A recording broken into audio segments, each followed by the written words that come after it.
अयोध्या के बाद अब मथुरा की बारी है। ऐसा हम इसलिए कह रहे हैं क्योंकि श्री कृष्ण जन्मभूमि को लेकर संत समाज ने 9 अगस्त को कार सेवा का ऐलान करते हुए देश भर के साधु संतों और श्रद्धालुओं से मथुरा पहुंचने की अपील कर दी है।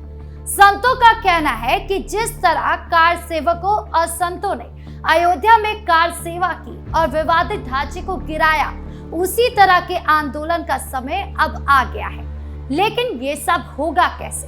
अगले 10 मिनट में आपको पता चल जाएगा कि कैसे ईदगाह गिराया जाएगा, क्या प्लानिंग है संतों की, कौन से ऐसे सबूत है जिसके बलबूते पर शाही ईदगाह की जमीन पर वापस भगवा झंडा लहरा सकता है। तो चलिए शुरू करते हैं। आखिर पूरा विवाद क्या है? सबूत जानने से पहले ये समझ लेते कि आखिर विवाद किस बात का है, मस्जिद का है या जमीन का है। दरअसल मथुरा में भगवान श्री कृष्ण का एक बहुत बड़ा और भव्य मंदिर है, जिसे हम श्री कृष्ण जन्म स्थान कहते हैं। मान्यता है कि हजारों साल पहले राजा कंस की जिस जेल में भगवान कृष्ण का जन्म हुआ था, ये वही जगह है। लेकिन जब आप आज इस मंदिर को देखने जाएंगे तो आपको इसके ठीक मंदिर से सटी हुई एक बड़ी सी मस्जिद दिखाई देगी, जिसे शाही ईदगाह मस्जिद कहा जाता है। हिंदू पक्ष और साधु संतों का कहना है कि ये पूरी की पूरी जमीन भगवान कृष्ण की है, लेकिन साल 1670 में औरंगजेब ने एक शाही फरमान जारी किया और यहाँ बने भव्य मंदिर के एक हिस्से को तोड़वा दिया। मंदिर को तोड़ने के बाद उसी मलबे और उन्हीं दीवारों का इस्तेमाल करके वहां ये मस्जिद खड़ी कर दी गई। आज संत समाज का कहना है कि जैसे अयोध्या में राम मंदिर को वापस लिया गया, ठीक वैसे ही अब समय आ गया है कि इस मस्जिद को भी यहाँ से हटा दिया जाए और भगवान कृष्ण की पूरी जमीन सनातनियों को वापस मिले। लेकिन किस आधार पर? कौन से वो सबूत है जो मस्जिद की मोटी और पक्की दीवारों को गिरा सकती है? अब बात करते हैं उन सबूतों की जिन्हें कोई भी अपनी आंखों से देख सकता है। कहते हैं कि सच को कितना भी छिपाने की कोशिश करो, वो पत्थरों को चीर कर भी बाहर आ जाता है। शाही ईदगाह मस्जिद की बनावट और उनकी दीवारों पर आज भी कुछ ऐसे निशान मौजूद हैं जो चिल्ला चिल्ला कर कह रहे हैं कि इस इमारत का चरित्र इस्लामिक नहीं बल्कि सनातनी है। आइए जानते हैं उन सबूतों के बारे में।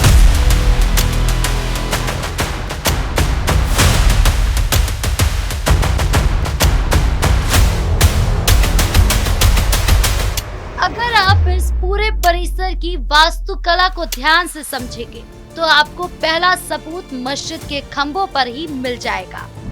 सबूत नंबर 1, खंभों पर हिंदू नक्काशी। मस्जिद के कई प्राचीन खंभों पर हिंदू वास्तुकला का पारंपरिक शैली साफ दिखाई देती है। इन खंभों पर वही नक्काशी है जो प्राचीन हिंदू मंदिरों के मंडप पर पाई जाती है। सबूत नंबर 2, कमल के फूल और शंख। हिंदू पक्ष का दावा है कि मस्जिद के अंदरूनी हिस्सों और कुछ दीवारों पर कमल के फूल, शंख की आकृतियां बनी हुई है। इस्लामिक वास्तुकला में इस तरह के प्रतीकों का इस्तेमाल वर्जित माना जाता है, जो ये साबित करता है कि ये ढांचा मंदिर के मलबे से या मंदिर के ऊपर ही खड़ा किया गया है।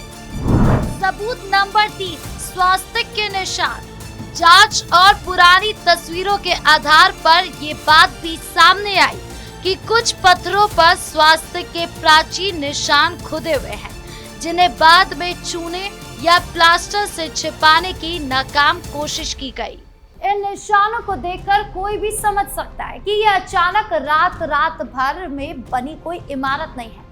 हिंदू संगठनों का कहना है कि जब ज्ञानवापी में दीवारों ने गवाही दी तो ठीक वैसा ही नजारा मथुरा में भी देखने को मिल रहा है। ये 3 शुरुआती सबूत ही मुस्लिम पक्ष के दावों की नींव हिलाने के लिए काफी है। अब बढ़ते हैं कहानी के उस मोड़ की तरफ जो आपको पूरी तरह से झकझोर देगा। आपने अक्सर सुना होगा कि इतिहास को मिटाना आसान नहीं होता, खासकर तब जब तोड़ने वाले ने खुद अपनी डायरी में इसका घमंड से जिक्र किया हो। हमारा चौथा और पांचवा सबूत सीधे मुगलों के अपने दस्तावेजों, उस समय के इतिहासकारों की किताबों से आता है, जो ये साबित करते हैं कि इस जगह पर भव्य केशव देव मंदिर हुआ करता था। इतिहास के पन्नों को पलटे तो मुगल शासक औरंगजेब के शासनकाल का एक आधिकारिक दस्तावेज मिलता है, जिसे महासिर ए आलमगीरी कहा जाता है। सबूत नंबर 4, औरंगजेब का शाही फरमान। अब सबूत नंबर 4 की बात करते हैं। साल 1670 में औरंगजेब ने एक शाही फरमान जारी किया था। इस सरकारी दस्तावेज में साफ साफ लिखा है कि मथुरा के भव्य केशव देव मंदिर को पूरी तरह से ध्वस्त कर दिया जाए और उसकी जगह पर एक मस्जिद का निर्माण कराया जाए। ये कोई हिंदू पक्ष का दावा नहीं, बल्कि खुद मुगलों का अपना लिखित रिकॉर्ड है। सबूत नंबर 5, सीढ़ियों के नीचे दबी मूर्तियां। सबूत नंबर 5 में इसी ऐतिहासिक दस्तावेज में दर्ज है कि मंदिर को तोड़ने के बाद वहां स्थापित भगवान कृष्ण की मूर्तियों को आगरा ले जाया गया। उन्हें बेगम साहिबा की मस्जिद की सीढ़ियों के नीचे दफन कर दिया गया ताकि आते जाते लोग उन पर पैर रख सके। ये क्रूरता इस बात का सबसे बड़ा सबूत है कि मंदिर वहीं पर था। सबूत नंबर 6, ब्रिटिश काल का राजस्व रिकॉर्ड। सबूत नंबर 6 की बात करें तो अंग्रेजों के जमाने में सरकारी कागजात और नक्शों को देखा जाए तो इस पूरी 13.37 एकड़ जमीन को कटरा केशव देव के नाम से दर्ज किया गया है। सरकारी रिकॉर्ड में कहीं भी इस जमीन का मालिकाना हक किसी मुस्लिम संस्था या वक्फ बोर्ड के नाम पर नहीं था, बल्कि ये पूरी जमीन हमेशा से मंदिर परिसर का हिस्सा रही। सोचिए, जो बात खुद औरंगजेब के दरबारी इतिहासकारों ने लिखी और जिसे अंग्रेजों ने अपने राजस्व रिकॉर्ड में दर्ज किया, उसे आज कुछ लोग नकारने की कोशिश कर रहे हैं। ये सरकारी और ऐतिहासिक दस्तावेज अदालत में हिंदू पक्ष की सबसे बड़ी ताकत है। गर्भगृह और अवैध समझौते का सच। अब बात करते हैं उस जमीनी हकीकत की जो सीधे हमारी आस्था और भूगोल से जुड़ी है।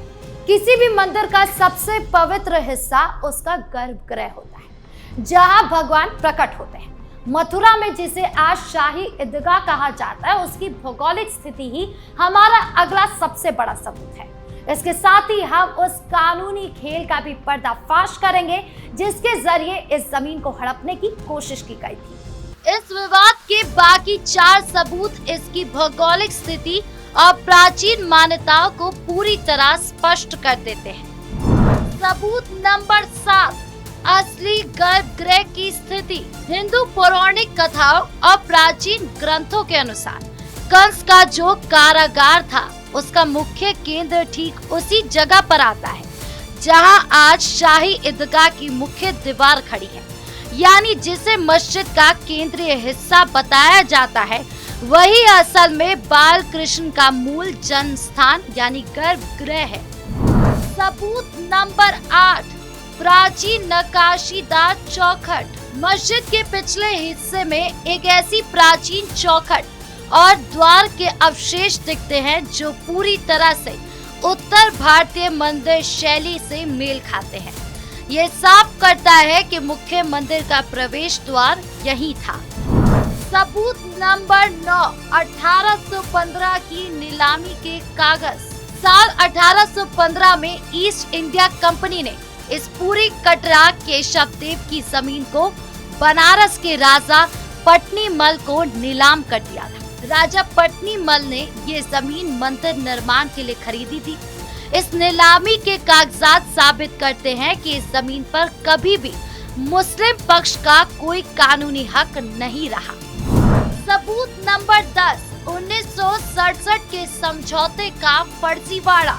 मुस्लिम पक्ष जिस 1968 के समझौते की दुहाई देता है, वो खुद एक बहुत बड़ा सबूत है। ये समझौता श्री कृष्ण जन्मस्थान सेवा संघ, जो कि एक साधारण सोसाइटी थी, और ईदगाह कमेटी के बीच हुआ था। असली मालिक श्री कृष्ण जन्मभूमि ट्रस्ट था, जिसे कभी इस समझौते पर दस्तखत ही नहीं किए। बिना मालिक की मर्जी के जमीन का सौदा करना खुद साबित करता है कि दाल में कुछ काला है और इस केस को देखकर लगता है कि दाल ही पूरी काली है। ये दसों सबूत हमें उत्तर प्रदेश के इतिहास की एक ऐसी कड़वी सच्चाई से रूबरू कराते हैं जिसे लंबे समय तक दबाने की कोशिश की गई। जहां एक तरफ खंभों पर बने कमल और स्वास्थ्य के निशान ये दिखाते हैं कि पत्थरों का चरित्र सनातनी है, वहीं औरंगजेब का शाही फरमान और ब्रिटिश काल के राजस्व रिकॉर्ड ये साबित करते हैं कि ये जमीन कानूनी तौर पर भी कटरा केशव देव यानी हिंदू की है। 1968 का फर्जी समझौता और असली गर्भगृह की भौगोलिक स्थिति इस बात पर मुहर लगा देती है कि न्याय की इस लड़ाई में सच किस तरफ खड़ा है। तो साफ है कि अब अदालतों में भी इन सबूतों को झुटलाना नामुमकिन होता जा रहा है और मथुरा का ये चक्रव्यूह हर उस झूठ को बेनकाब कर रहा है जिसने सदियों से इतिहास को जकड़ कर रखा था। और अब जिस तरीके से ऐलान किया गया है कि अब इस मामले को उठाया जाएगा, अयोध्या के बाद मथुरा की बारी है, वो अब सच होता नजर आ रहा है। तो इस खबर में इतना ही। कैसा लगा वीडियो कमेंट बॉक्स में जरूर बताएं।